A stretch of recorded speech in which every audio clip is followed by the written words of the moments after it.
Assalamu alaikum, dear student. I hope you are doing well today. तो student आज हमारा ये फर्स्ट लेक्चर होगा अबाउट द लिटरेरी क्रिटिसिज्म के बारे में। तो आप क्या करेंगे, मुकम्मल वीडियोस को देख लेंगे from start at the beginning, from the beginning at the end. किसी चीज़ को अवॉइड नहीं करना है ताकि आपकी जो फ्रॉम लिटरेचर पर्सपेक्टिव ये कनेक्टिविटी क्रिएट हो जाए किसी भी पीस ऑफ लिटरेचर को समझने के लिए। तो सबसे पहले हम आज लिटरेरी क्रिटिसिज्म को स्टार्ट करते हैं। प्लेटोज रिपब्लिक, उसमें कुछ की कॉन्सेप्ट्स होंगे, have been discuss here. Ideal state होगा, 3 class of ideal states, philosophers, guardian, workers. यहाँ पे कॉन्सेप्ट ऑफ फेमिनिज्म होगा, आइडिया ऑफ द फिलॉसफी होगा, allegory of the cave versus philosopher kings, first criticism on the poets and poetry including the Homer in Aesop के criticism जो प्लेटो ने की थी poetry and poet पे। They charge against the poets and the poetry, Athenians versus Macedonians, theory of form, realities behind reality. तो आप कोशिश करेंगे कि द एंड ऑफ वीडियो आप साथ देंगे, जो भी की कॉन्सेप्ट होगा मैं उसको डिस्कस करूँगा इन डिटेल से। Let's get into it. चलो स्टार्ट करते हैं। सबसे पहले हम इसका थोड़ा सा हिस्टोरिकल बैकग्राउंड को समझते हैं कि फॉर एग्जांपल ये जो लिटरेचर था ये स्टार्ट किस तरह हुआ था, कहाँ से स्टार्ट हुआ था, लिटरेरी क्रिटिसिज्म, फिर history of English literature in detail. हम इसको डिटेल से देखेंगे हर चीज़ को और पर्सपेक्टिव से, ताकि हमें drama, novel, poetry, epic, mock epic, ये चीज़ें सारी समझ आ जाए। तो ये बहुत इंपॉर्टेंट होगा, कोई भी लेक्चर आपने अवॉइड नहीं करना है from the beginning at the end of the video. खैर ये आपका बहुत काम आएगा लिटरेचर को एनालाइज करने के लिए। तो सबसे पहले हम देखते हैं कि हिस्ट्री के बारे में। ये जो प्लेटोज रिपब्लिक उसने क्यों लिखा, why did he right the Republic state, why did he give the idea of the ideal state. सबसे पहले हम इसका थोड़ा सा हिस्टोरिकल बैकग्राउंड देखते हैं। वहाँ पे ग्रीक में, एथेंस में फॉर एग्जांपल, वहाँ पे 2 सिटी स्टेट थे। हमारे पास 2 सिटी स्टेट्स थे उस टाइम, खासकर ग्रीक में। एक स्टेट क्या था, एक एथेंस, जिसको आप एथेंस कहते हैं, एक एथेंस स्टेट था। ये भी एक स्टेट था, सिटी स्टेट था एथेंस, वर्सेस क्या था, स्पार्टा भी एक सिटी स्टेट थे। अभी तक ये स्टेट का कॉन्सेप्ट नहीं था। There were small city states, छोटे छोटे रियासतें हुआ करती थी, जिस तरह ट्राइब्स था, स्टेट्स थे। अभी जो कॉन्सेप्ट है, जिस तरह बड़े बड़े मुल्क के स्टेट है, अमेरिका, पाकिस्तान, इंडिया एक्सेट्रा, ये रहा, तो वहाँ पे सिटी स्टेट्स थे। तो यहाँ पे एथियंस वर्सेस स्पार्टा, जो 2 ट्राइब्स सेटल थे वहाँ पे ग्रीक में, यूनान में। लेकिन यहाँ पे जो एथेंस था, एथेंस को एथेनियंस कहते हैं, और स्पार्टा के जो लोग थे, इसमें जो फॉर एग्जांपल जो भी लोग यहाँ पे रह रहे हैं, एथन को एथेनियंस क्या कहा जाता है लिटरेचर में, एथेनियंस वर्सेस मैसेडोन। इसको जो स्पार्टा के लोग हैं उसको मैसेडोनियन कहा जाता है।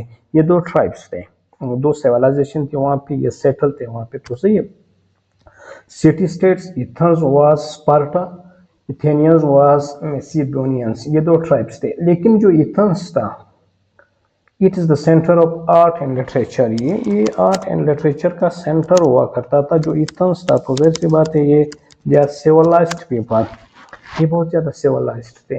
तो समझ आ रहे, यहाँ पे प्लेटो ने एक एकेडमी बनाई थी, एकेडमी के नाम से। It was a prototype university for centuries. ये प्रोटोटाइप यूनिवर्सिटी था। यहाँ पे the scholar came from across the world, scholar आते थे। The competition were held there, वहाँ पे कंपटीशन हुआ करते थे, फिलोसोफर्स थे, स्कॉलर्स थे। लेकिन दूसरे सेट पे जो स्पार्टेनियंस थे, मैसिडोनियंस थे, ये थोड़ा सा वाइल्ड किस्म के, for example wild savage people थे। ये थोड़ा सा वेशी किस्म के लोग थे, समझ आ रहे। ये वॉरियर थे ज़्यादातर, ये क्या थे, वॉरियर थे।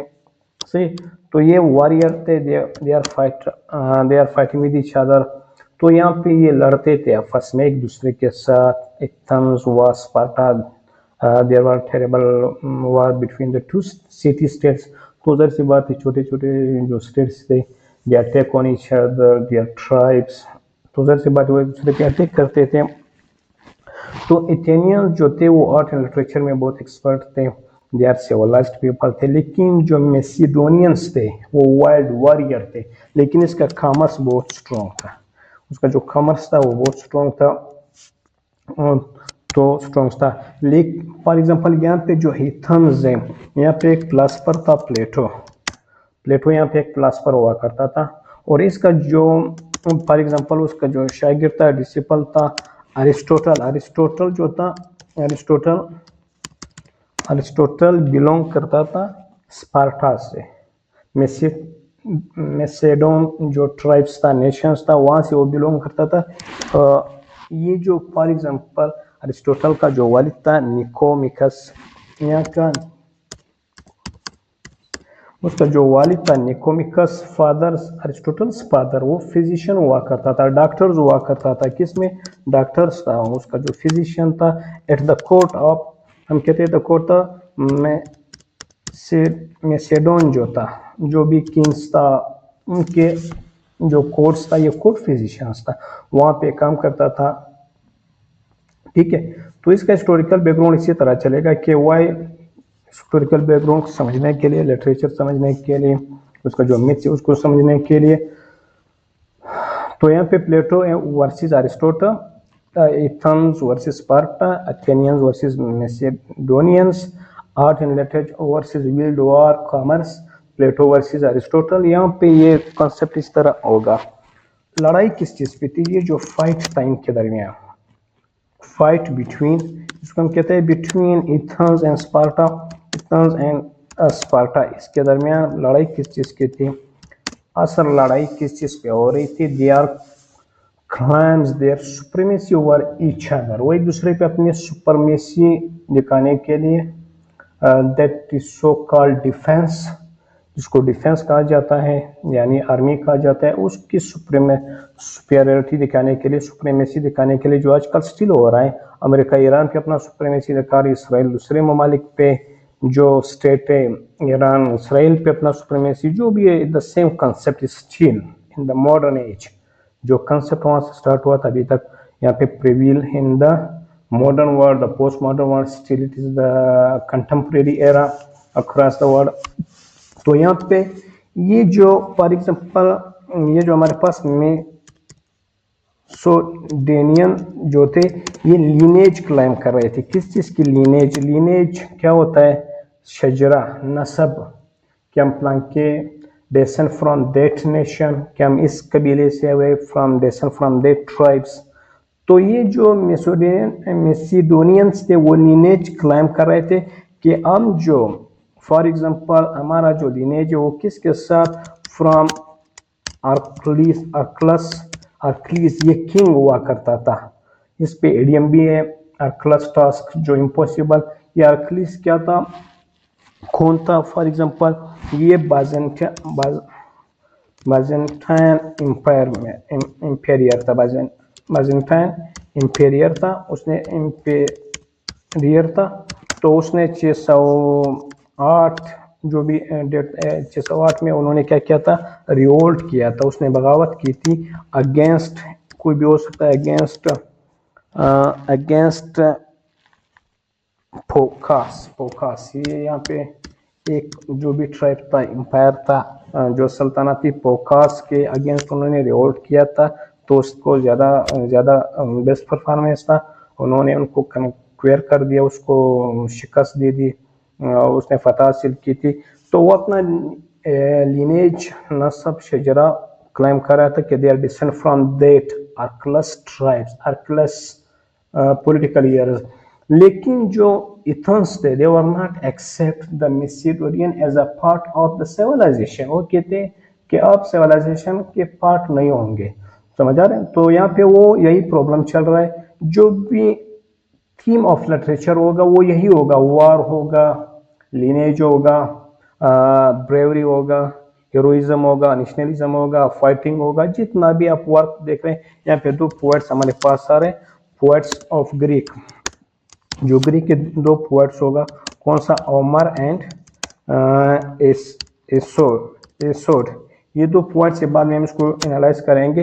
ये भी ग्रीक से बिलोंग करते थे, ये पोएट्स हुआ करते थे, ये मिथ्स लिखते थे वार के बारे में, गॉड्स के बारे में, जो भी कॉन्सेप्ट था टू करेज द पीपल, उसको करेज करने के लिए। थीम ऑफ लिटरेचर रिवेंज था, वार था, एग्जीक्यूशन था, बेट्राई था, लॉयल्टी था, आइडियलिज्म। समझ आ रहे। तो फेम एंड नेम के लिए जितना भी प्रॉब्लम चल रहा है, फेम एंड नेम, अभी तक स्टिल इट प्रिवेलिंग। ये फेम और नाम के लिए, शोहरत के लिए लड़ रहे थे। They are warrior, the people call them, they are the brave people, they are the courage people. तो यहाँ पे ये प्रॉब्लम चल रहा था। यहाँ पे हमारे पास दो नाम आ रहे हैं। नाम के एक प्लेटो आ रहा है, दूसरा वर्सेस क्या आ रहा है, वर्स अरिस्टोटल। तो यहाँ पे ये जो दो नाम है, ये फिलोसफर्स है। It is a clash between two thoughts of school. यहाँ पे दो थॉट्स ऑफ स्कूल आ रहा है, प्लेटो वर्सेस अरिस्टोटल। तो ये एथेंस वर्सेस मेसिडोनियन, ये दो क्लेश आ रहे हैं। ये सिर्फ नाम नहीं आ रहा है, ये ट्राइब्स नहीं है, सॉरी अरिस्टोटल, ये दो नाम आ रहे हैं। प्लेटो वर्सेस अरिस्टोटल था, तो ये दो क्या आ रहे हैं, दो बिल्कुल नाम आ रहा है, ये क्लेश आ रहे हैं। फॉर एग्जांपल यहाँ पे दो हमारे पास दो क्लेश, आप सिविलाइजेशन आप कह सकते हैं। क्लेश किस चीज़ का होगा, क्लेश ऑफ आइडियाज होगा। यहाँ पे क्लेश ऑफ आइडियाज होगा, क्लेश ऑफ आइडियाज आ रहा है, क्लेश ऑफ थॉट्स आ रहा है। सॉरी फॉर टाइपिंग में कभी कभार तेज लिखता हूँ, तो वैसी बात है, सॉरी फॉर दैट। आइडियाज होगा, लेकिन जो मोस्ट इंपॉर्टेंट आइडियाज होगा, आइडियलिज्म वर्सेस एम्पिरिसिज्म।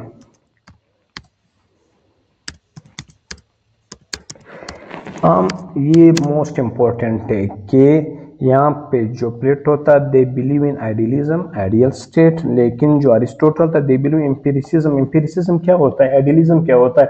आइडियल एक मेंटल एब्स्ट्रैक्ट कॉन्सेप्ट होगा, that can not be achieved, उसको हम हासिल नहीं कर सकते। इसलिए उसने जो आइडियलिज्म को हम कहते हैं क्या है, जो आइडियलिज्म था हमारे पास, आइडियलिज्म, कॉन्सेप्ट ऑफ आइडियलिज्म, उसने नाम दिया था theory of form. Theory of form किसने दिया था, थ्योरी ऑफ फॉर्म प्लेटो ने दिया था, कि reality is beyond the reality. एक जो परफेक्ट आइडियाज होता है, perfect words is not exist in the physical worlds. तो वो एक आइडियल वर्ड्स की कॉन्सेप्ट दे रहा था, एक एब्स्ट्रैक्ट की कॉन्सेप्ट दे रहा था। वो बता रहे जो जितनी भी चीज़ें होगा, आर्ट होगा, इल्यूजन्स होगा, पोइट्री होगा, जो भी drama, it is the imperfect copy of the ideal words, the form और the theory of the form, it is not the perfect form. समझ आ रही है, परफेक्ट फॉर्म नहीं। लेकिन अरिस्टोटल क्या रहा था, एम्पिरिसिज्म कहता है जो भी रियलिटी होगा थ्रू ऑब्जर्वेशन, एक्सपीरियंस, जो चीज आप ऑब्जर्वेशन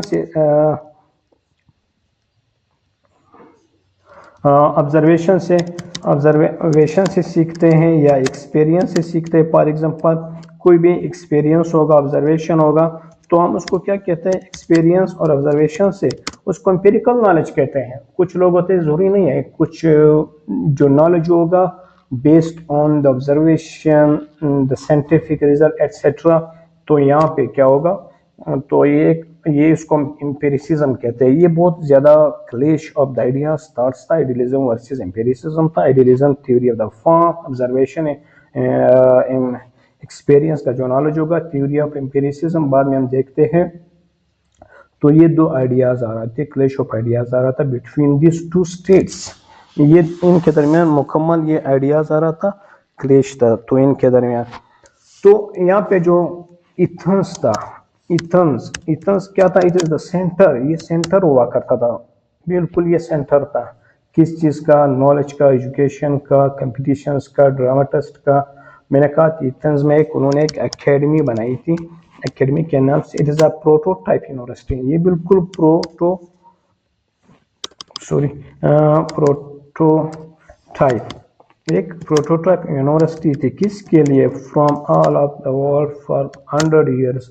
इसके लिए प्रोटोटाइप एक किस्म का यूनिवर्सिटी हुआ करता था, समझ आ रहे।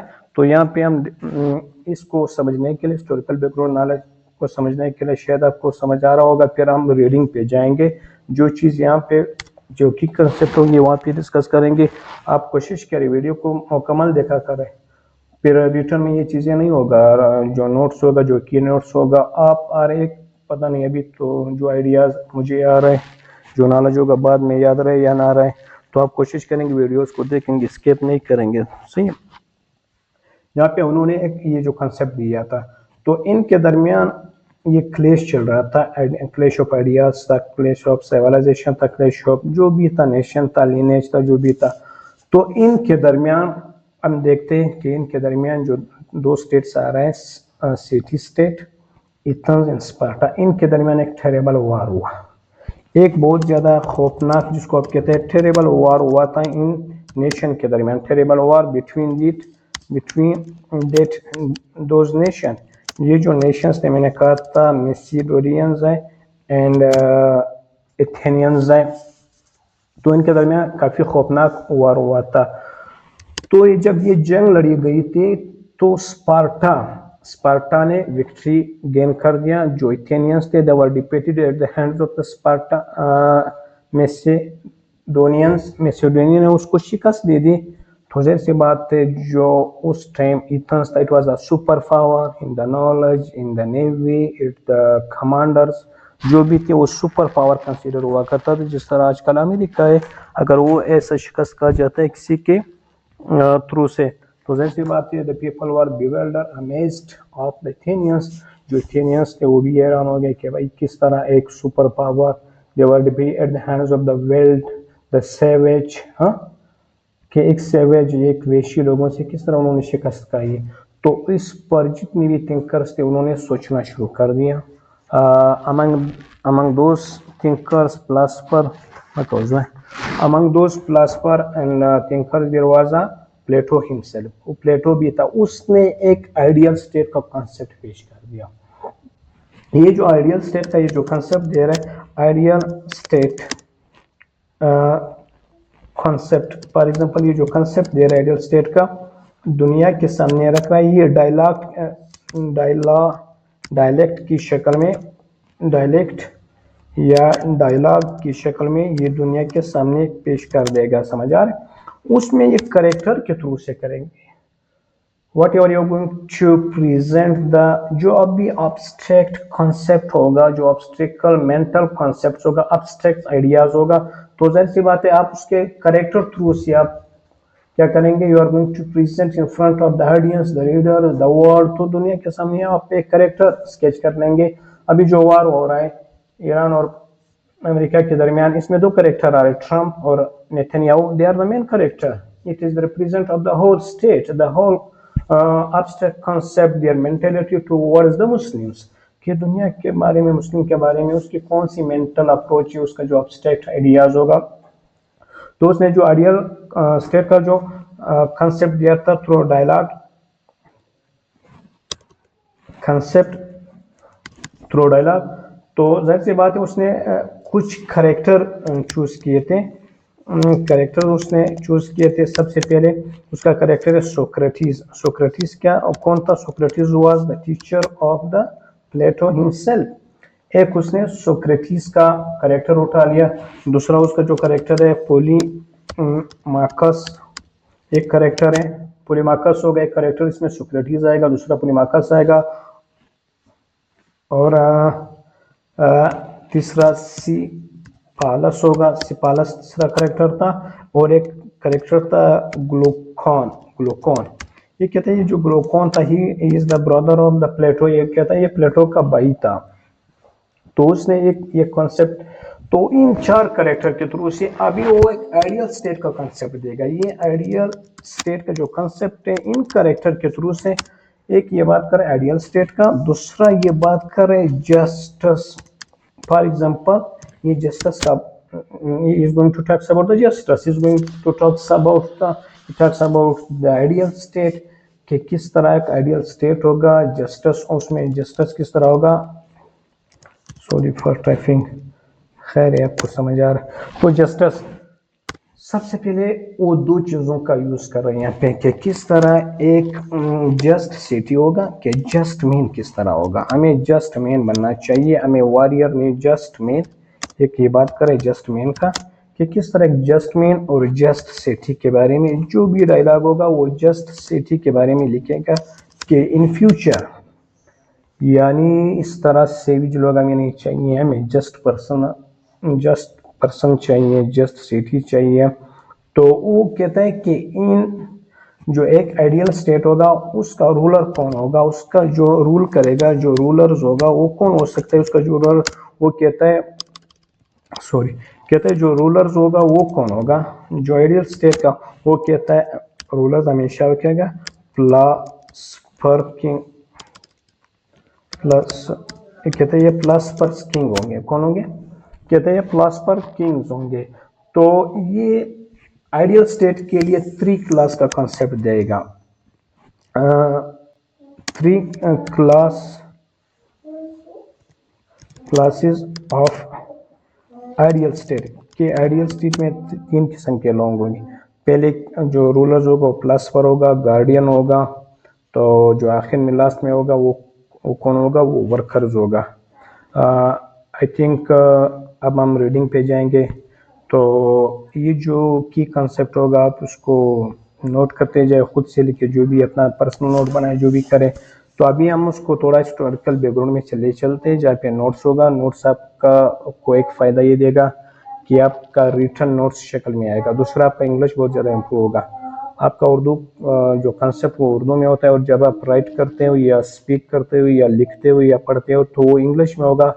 तो हमने कहा था कि रिटर्न नोट्स भी होना चाहिए ताकि आपका जो इंग्लिश कॉन्सेप्ट है वो भी इम्प्रूव हो जाए। तो चलो देखते हैं इसको। पहले कहते हैं plateaus concept of the ideal state.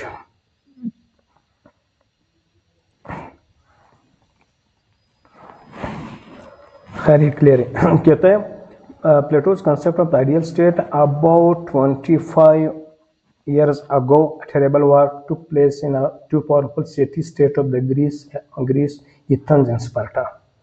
कहते हैं कि एथेंस स्पार्टा के दरमियान जो खौफनाक जंग हुई थी, this war fought for 27 years, for 3 decades, ये 30 साल तक लड़ी गई ये जंग जो था। गुजर से बट टेरेबल वार है, 3 decades, इट टेक जनरेशंस, तो इसमें 1-2 जनरेशन गुजर जाएंगे। Of the two power, Athens was a sea power with a powerful navy, while the rival city-state Sparta had a bold and powerful army. The two Greek states were fighting for supremacy in the region for the so-called what हम कहते हैं defence. ये क्यों लड़ रहे थे, ये अपने डिफेंस के लिए लड़ रहे थे। आजकल जो स्टेट जो भी कर रहे हैं तो वो अपने डिफेंस के लिए, कि they were fighting for the supremacy in the region for their so called defence. आजकल जो इसराइल कर रहा है, अमेरिका कर रहा है in the Middle East etcetera, तो they so called for defence, they legitimize, they justifies their fighting, their war in the name of the defense. Defense by defense threat है, हमें ईरान से डिफेंस थ्रेट है, जो भी होगा Iran कहता है, हमें इसराइल से डिफेंस थ्रेट है। कहते हैं Athens were very proud of its democratic system. मैंने कहा था ये they were very civilized people, the in art, literature, medicine, architecture etcetera जो भी था उसमें बहुत ज़्यादा क्या थे, ये बहुत ज़्यादा एक्सपर्ट थे। दे वर वाकई they proud of its democratic system in the heart, in the literature, the descent from came there, जो भी था। कहते its navy in ships and commander they consider them invincible, undefeatable। वो अपने आप को इनविंसिबल, इनडिफेटेबल कहते, जिस तरह आजकल अमेरिका कहता था कि हमें कोई शिकस्त नहीं दे सकता। Still they are defeated at the hands of the Iranian. They are considered the weak people, they are considered the uncivilized people, they are considered the savage, the wild people, like that time considered by that Athenians people. But this war spread over 3 decades. Athenians lost badly to the Spartans. Athens became a slave or vassal state of the Sparta and its allies. इनके allies बन गए slave state. This was heartbreaking for the Athenians, who consider themselves the superpower of the region. These wise men of Athens by lay their heads toward and think over it. उनके बड़े बड़े सोचने लगे, they lay their heads together और think over, कि भाई ये क्या हो गया, इतना सुपर पावर, इतना नेवी, इतना शिप्स के होते हुए, डेमोक्रेटिक सिस्टम के होते हुए, प्लास्पर के होते हुए, सिविलाइजेशन के होते हुए कैसे हम शिकस्त गए एक सेवेज एंड वेल्थ स्टेट से। ओके, तो यहाँ पे कहते हैं वो consider after all what A point that despite having a powerful gods experience commander eminent political philosopher. ये यहाँ पे जो कहते हैं powerful gods, what does it mean, ये जो भी कंसेप्ट आ रहे हैं, जितनी भी पोइट्री था ये गॉड्स के बारे में, जो उमर का पोइट्री आ रही है, सुर के पोइट्री आ रही है, तो वार के बारे में होगा या गॉड्स के बारे में होगा, पता नहीं देवर फॉर एग्जांपल। तो यहाँ पे ये कह रहा है, ओके पॉइंट्स में सॉरी फॉरगेट मैं भूल गया, लेकिन इसका जो मोस्ट इम्पोर्टेंट पॉइंट है यहाँ पे,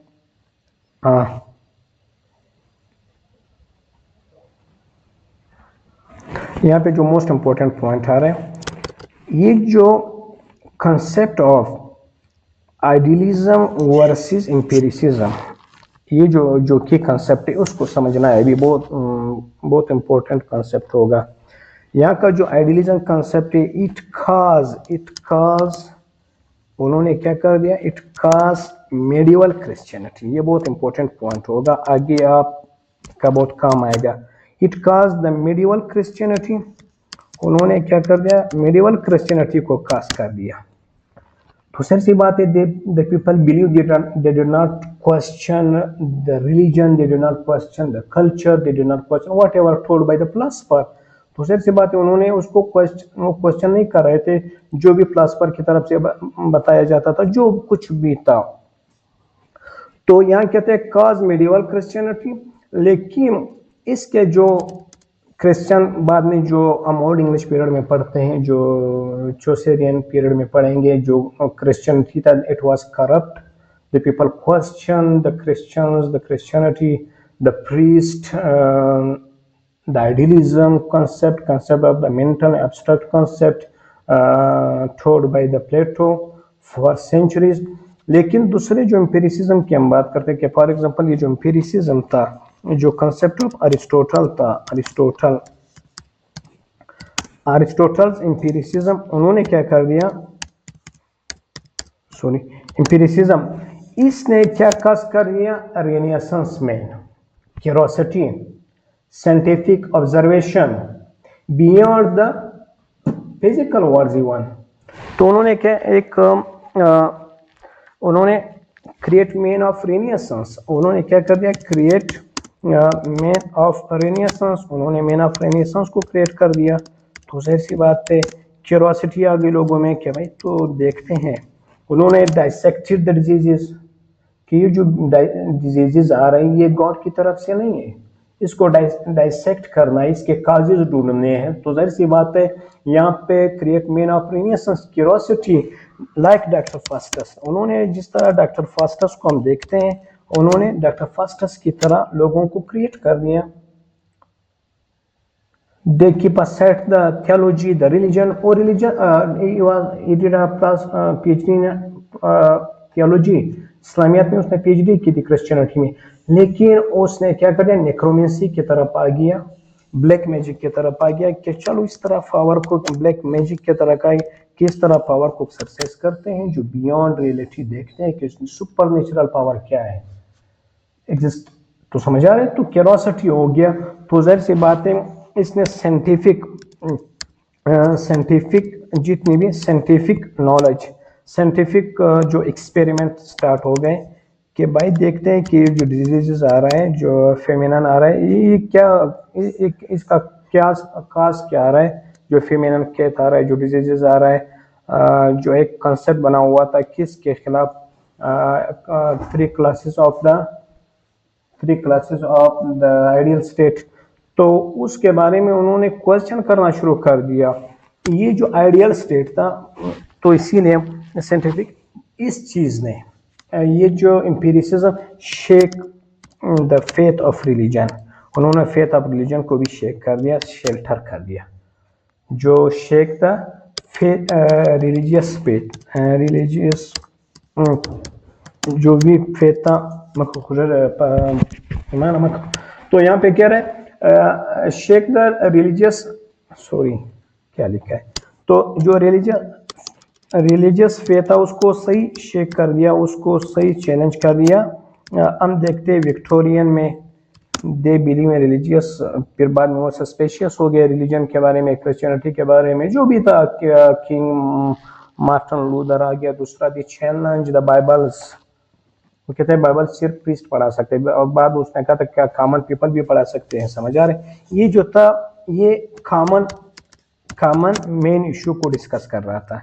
जो एम्पिरिसिज्म था, एरिस्टोटल नॉलेज था, ये कहता है कि what is the problem of the common people rather than the king and the Kings, queen, Prince etcetera. तो जाहिर सी बात है उन्होंने इसको क्वेश्चन करना शुरू कर दिया। It was a challenge against the Kings, the philosopher. तो जाहिर सी बात है जब आप इन चीज़ों को चैलेंज करना शुरू करते हैं, it cause problem for the ruling the elite class. Okay, तो यहाँ पे ये बात करें द कॉमन पीपल, जितना भी हम जब पहले से जितने भी ड्रामाज देखेंगे, सॉरी नावल देखेंगे, पोएट्री देखेंगे, तो वो किस चीज़ के बारे में होगा। फॉर एग्जांपल वो आइडियलिज्म के बारे में बात कर रहा है। किस चीज़ की? ये आइडियलिज्म के बारे में बात कर रहा है कि किंग्स, क्वीन, एम्पायर कौन सा है, रोमन एम्पायर है, ग्रीक एम्पायर है, बाइजेंटियन एम्पायर है। तो जाहिर सी बात ये इन चीज़ों को डिस्कस कर रहा था। वो कह रहे जो प्लस पर किंग्स होगा वो द एलीट क्लास होगा, they could not challenge by the common people, the worker people, the guardians. तो वो इसके लिए मिथ ऑफ गोल्ड, एक लाइज आर टोल्ड, लोगों को झूठ बोला जाता था, मिथ पढ़ाया जाता था। इसका कंसर्न हम आगे देखेंगे। Myth of gold,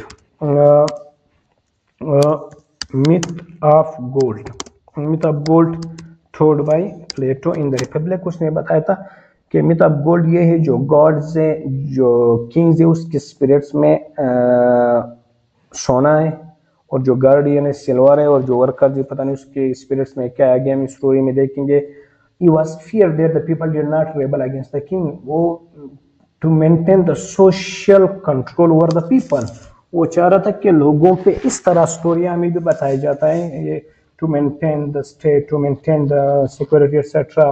Loyalty to be maintained in the, to get the social control, whatever we can say. तो गोल्ड और मिथ बताया जाता था, समझ आ रहा। गोल्ड और मिथ यही फिर बाद में हम देखेंगे, आगे देखेंगे। तो एक कॉन्सेप्ट था, ये लिटरेचर में बहुत इंपॉर्टेंट होते हैं। जो भी आप ब्यूअल पोएम पढ़ेंगे, एलेगरी ऑफ द क्यू जब हम पढ़ेंगे, ये prove that philosopher is superior over the common people, वही प्रॉब्लम्स आ रहा है। जो आइडियलिज्म होगा उसका प्रॉब्लम ये होगा, जो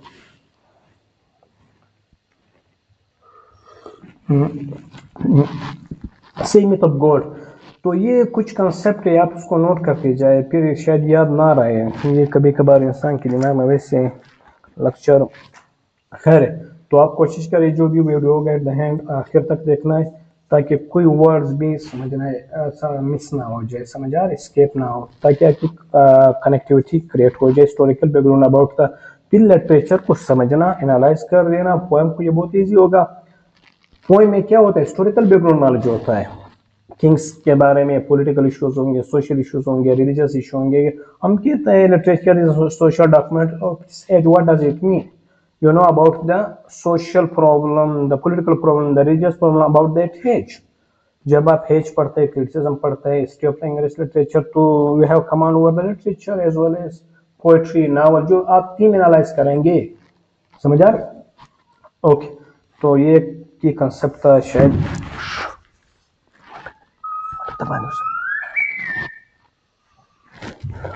तो ये एक की कंसेप्ट था जो फिर हम बाद में देखेंगे, समझेंगे। Okay dear student, I think it's enough for the today. Okay, Allah.